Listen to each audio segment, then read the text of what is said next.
বিসমিল্লাহ বলে বদের লাইসেন্স দেওয়া হয়, বিসমিল্লাহ বলে ব্যবসাবৃত্তির লাইসেন্স দেওয়া হয়, আমাদের মা বোনদের ইজ্জত উচ্চারণ করা হয়। এই দল আছে, কিন্তু এই ইসলামকে এস্টাবলিশ করার দল কিন্তু এই মধ্যে আসে।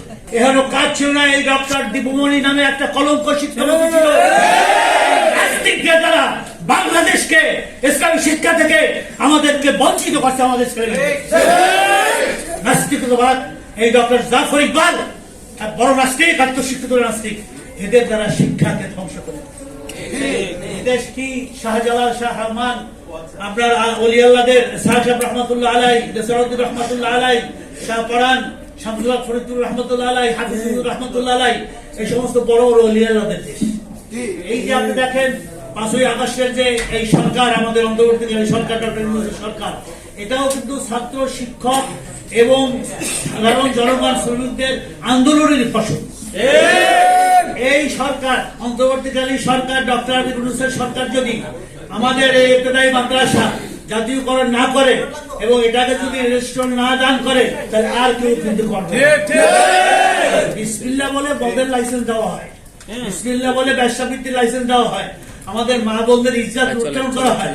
এই দল আছে, কিন্তু এই ইসলামকে এস্টাবলিশ করার দল কিন্তু এই মধ্যে আসে।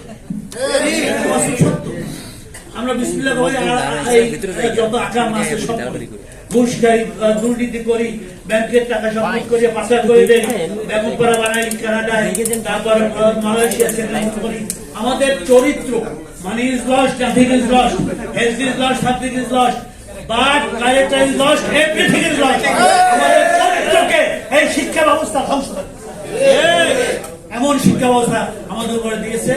তো আমাদের বর্তমানে শিক্ষা যে উপদেষ্টা আছেন, তিনি এটাকে আপনারা ইতিমধ্যে জানেন যে সেই পুরান সিলেবাস আনতেছে, আমাদের যে আসল শিক্ষা ছিল এবং সেখানে বিভিন্ন ধরনের বাজে কতগুলা কবিতা বই ছিল, সেখানে এখন ইসলামী শিক্ষা, আরবি শিক্ষা সেটাকে আনতেছে সিলেবাসে।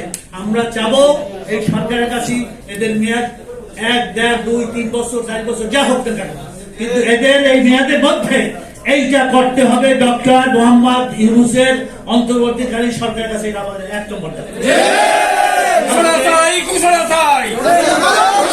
আমাদের সম্মানিত মাননীয় ধর্মবিষয়ক উপদেষ্টা ডক্টর আফামা খালেদ হোসেন সাহেব, সে পাওয়ারফুল্লি একজন উপদেষ্টা। সেই ব্যাপারে আমি মনে করি ক্যাবিনেটে এবং আমাদের প্রধান উপদেষ্টার কাছে, ডক্টর মোহাম্মদ ইউনূসের কাছে এই ব্যাপারে সে বিস্তারিত তুলে ধরবেন আমাদের প্রতিনিধি হিসাবে। কারণ সে একদিক থেকে আলেম, আরেক দিক থেকে পিএইচডি হোল্ডার।